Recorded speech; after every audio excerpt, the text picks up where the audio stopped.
Conduction bye electrons and holes in semiconductors. जिस तरह के स्टूडेंट्स हमने बात की इंट्रिंसिक एंड एक्सट्रिंसिक सेमीकंडक्टर्स पर, यानी उसमें हमने देखा कि अगर पावर हो तो उनको हम इंट्रिंसिक सेमीकंडक्टर कहते हैं, उनके साथ इम्प्योरिटी ऐड ना हो। और इसी तरह अगर हम इम्प्योरिटीज ऐड कर लें तो फिर हमने देखा कि दो तरह के सिचुएशंस प्रोड्यूस होते हैं।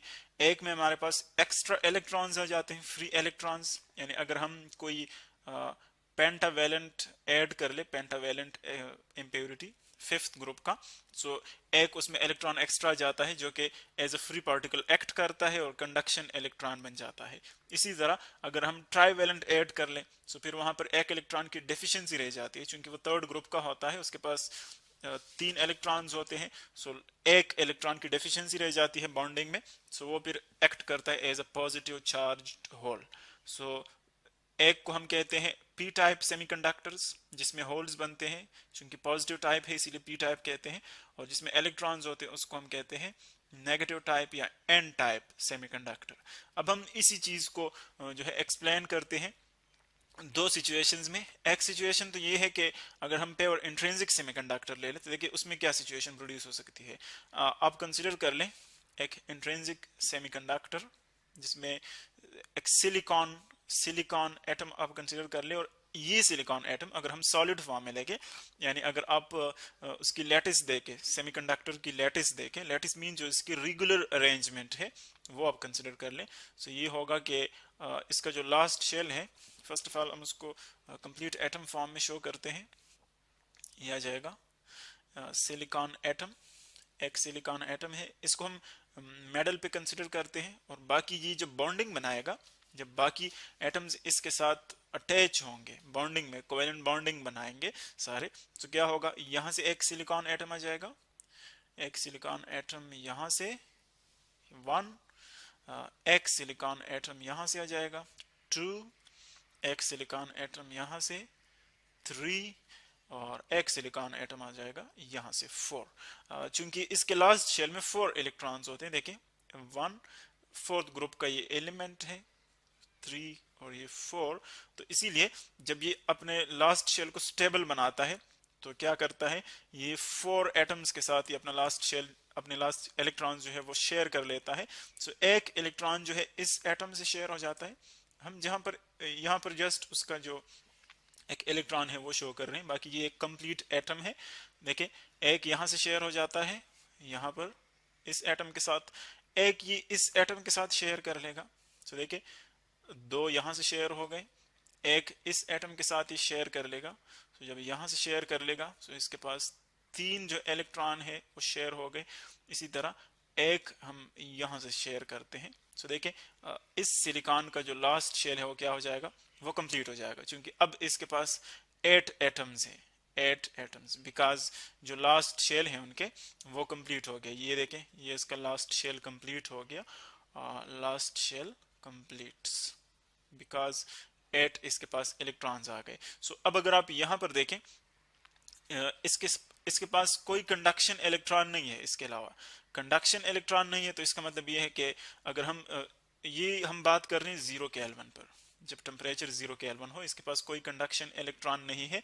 तो जब कंडक्शन इलेक्ट्रॉन ना हो जीरो केल्विन पर, एनर्जी इतनी कम होती है, थर्मल एनर्जी, कोई इलेक्ट्रॉन जो है वो वैलेंस बैंड से कंडक्शन बैंड में नहीं जा सकता, बिकॉज उनके पास इतनी एनर्जी नहीं होती। यानी ये जब हम वैलेंस बैंड से कंडक्शन बैंड में चले जाते हैं, कंडक्शन बैंड में, तो जीरो केल्विन पर इनके पास इतनी एनर्जी नहीं होती, इसीलिए ये अलाउड नहीं है, ये अलाउड नहीं है।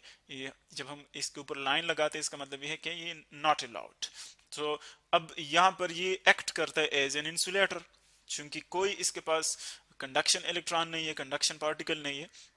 लेकिन जब टेम्परेचर हम बढ़ाते हैं, अगर हम, चूंकि नॉर्मली तो हमारे पास रूम टेम्परेचर होते हैं, सो अगर हम रूम टेम्परेचर की बात करें, रूम टेम्परेचर, तो रूम टेम्परेचर पर थर्मल एनर्जी इतनी होती है कि कुछ जो इलेक्ट्रॉन्स हैं उनकी थर्मल एजिटेशन की वजह से वो वैलेंस बैंड से चले जाते हैं कंडक्शन बैंड में, क्योंकि उनके पास एनर्जी बढ़ जाती है और वो जंप आउट करते हैं कंडक्शन बैंड में। तो जब वो कंडक्शन बैंड में जंप आउट करते हैं, सो सपोज ये एक इलेक्ट्रॉन है, ये वैलेंस बैंड से चला गया कंडक्शन बैंड में, तो जब ये कंडक्शन बैंड में जाएगा तो क्या होगा, इसके पीछे जहां से ये इलेक्ट्रॉन निकल रहा है वहां पर इलेक्ट्रॉन की कमी आ जाएगी, क्योंकि यहां से इलेक्ट्रॉन चला गया। सो यहाँ पर डेफिशिएंसी ऑफ इलेक्ट्रॉन होगी, और डेफिशिएंसी ऑफ इलेक्ट्रॉन को हम शो करेंगे बाय पॉजिटिव चार्ज, क्योंकि हम जानते हैं जिस तरह के आप एटम से एक इलेक्ट्रॉन निकालते हैं, एटम से एक इलेक्ट्रॉन निकाल ले, सो वहां पर पॉजिटिव चार्ज उसके ऊपर अपेयर होता है। बिल्कुल सेम इसी तरह यहाँ से एक इलेक्ट्रॉन निकल गया, सो इसके ऊपर एक होल प्रोड्यूस हो जाएगा यहाँ पर, जिसको हम कहते हैं पॉजिटिवली चार्ज्ड होल। अब इलेक्ट्रॉन निकल गया, देखिए इसी तरह अगर कोई और इलेक्ट्रॉन निकलता है किसी और क्रिस्टल से, सो वहां पर भी एक होल प्रोड्यूस होगा। सो आप देख रहे हैं कि एक्चुअली यहाँ पर क्या प्रोड्यूस होता है, इलेक्ट्रॉन और होल पेयर प्रोड्यूस होता है। यानी अगर एक इलेक्ट्रॉन निकल गया, सो एक तो इलेक्ट्रॉन फ्री हो गया, बाकी उसके पीछे एक होल बन जाता है। यानी एक इलेक्ट्रॉन के निकलने से दो चार्ज कैरियर्स हमारे पास आ गए, एक फ्री इलेक्ट्रॉन जिस पर नेगेटिव चार्ज है, और एक होल आ गया जिसके ऊपर पॉजिटिव चार्ज है। सो अब अगर आप देखें ये जो होल प्रोड्यूस हो गया, अब इस होल को फिल करने के लिए कोई भी नेक्स्ट इलेक्ट्रॉन आ सकता है किसी दूसरे क्रिस्टल से, या यहाँ से किसी भी डायरेक्शन से इलेक्ट्रॉन आ सकता है जिसके लिए इजी हो। सो अगर यहाँ पर कोई और इलेक्ट्रॉन आता है इस होल को फिल कर लेता है, तो जब इस होल को फिल कर लेगा ये पॉजिटिव चार्ज यहाँ से फिर गायब हो जाएगा, क्योंकि इलेक्ट्रॉन फिर पूरे हो गए।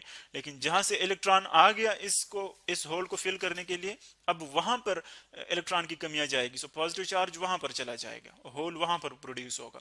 इसी तरह अगर इस होल को फिल करने के लिए यहां से कोई इलेक्ट्रॉन आता है सपोज किसी दूसरे क्रिस्टल से, सो ये फिल हो जाएगा, ये पॉजिटिव चार्ज फिर गायब हो जाएगा, लेकिन होल जो है वो यहाँ पर क्रिएट हो जाएगा। इसका मतलब ये है कि जैसे जैसे इलेक्ट्रॉन्स जो है वो होल्स को फिल करना शुरू करते हैं, तो उसके साथ साथ होल जो है वो भी मूव करना शुरू करते हैं। लेकिन आपने देख लिया कि जब इलेक्ट्रॉन किसी जगह से आता है, यहां से इलेक्ट्रॉन आ गया, सो इलेक्ट्रॉन की डायरेक्शन ये है, ये यहां तक आ गया इस डायरेक्शन में, लेकिन होल वहां पर प्रोड्यूस हो गया जहां से इलेक्ट्रॉन निकल गया।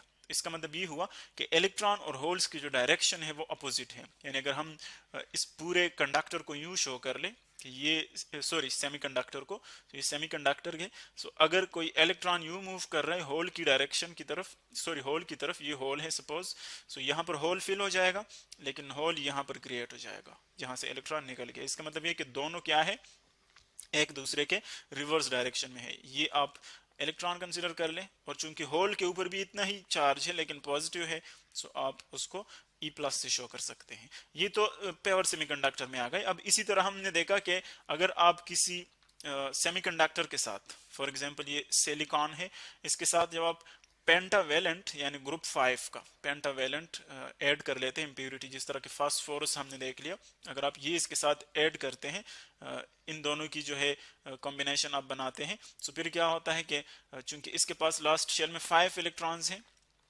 सो 4 इलेक्ट्रॉन्स तो इसके साथ बॉन्ड्स बना लेते हैं, यानी इसके पास लास्ट शेल में देखिए 4 है, तो यहां से जो 4 है इस फास्फोरस से वो तो बॉन्ड बना लेते हैं, एक यहाँ से, फिर दूसरा यहाँ से, एक और फास्फोरस से, इस फास्फोरस के साथ हम एक्चुअली बॉन्ड बनाते हैं।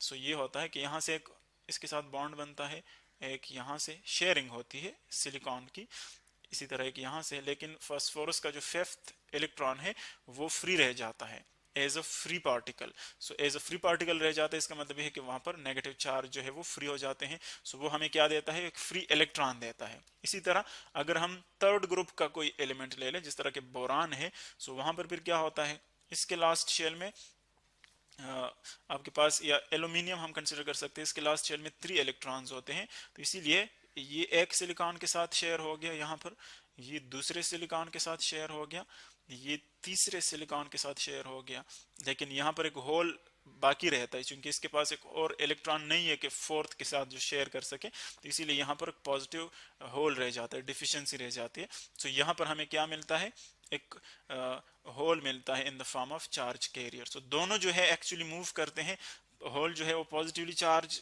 की तरह एक्ट करता है, और जो इलेक्ट्रॉन है वो ऑलरेडी नेगेटिव चार्ज है। तो इसका मतलब ये है कि हमारे पास जो होल्स और इलेक्ट्रॉन प्रोड्यूस होते हैं चार्ज कैरियर्स सेमीकंडक्टर्स में, पेवर में भी हमने देखा कि प्रोड्यूस होते हैं, और एम पेवर में यानी डोप्ड सेमीकंडक्टर में भी हम देख रहे हैं ये डोप्ड सेमीकंडक्टर हैं, इनमें भी प्रोड्यूस होते हैं। सो दोनों में जो मूवमेंट है उनकी वो अपोजिट होती है, और दोनों जो है वो कंट्रीब्यूट करते हैं इलेक्ट्रिक करंट को।